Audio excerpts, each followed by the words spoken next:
Hey guys, welcome to আমার ভুলভাল channel. তো বিকেলবেলাতে আমি একটা ভাড়া পেয়েছি।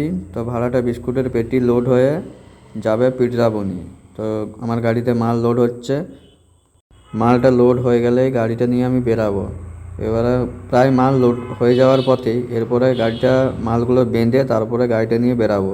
তো আমার মাল লোড হয়ে গেছে, আমি গাড়িতে উঠে পড়েছি। এরপরে গাড়ি নিয়ে বেরিয়ে গেছি, রাস্তাতে গাড়িটা দাঁড় করালাম। তো সব কিছু ঠিকঠাক আরেকবার দেখে নিলাম, সব কিছু ঠিকঠাকই আছে।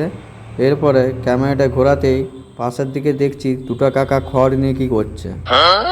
ও কাকা, খড় নিয়ে কী করছো গো? তো যাই হোক, ক্যামেরাটা ঘুরিয়ে নিলাম। এবার গাড়িটা নিয়ে বেরাবো। আমি মাল নিয়ে চলে এসেছি। এবারে মাল আনলোড হচ্ছে। আমি এভারেস্টে উঠেছি, দেখে নাও সবাই। এখান থেকে পুরো নিচে দেখতে পাচ্ছে, এভারেস্ট জয় করলাম। তো যাই হোক, আবার জয় করার পরেই আস্তে আস্তে করে নিচের দিকে নামতে হবে। তো নিচে নেমে পড়েছি। এবার গাড়িটা নিয়ে বেরাবো। এই দেখো গলি, বিশাল গলি, আর এই হচ্ছে আমার থোবড়া। যাই হোক, পরের ভিডিওতে আবার দেখা হচ্ছে। Bye bye, tata, see you.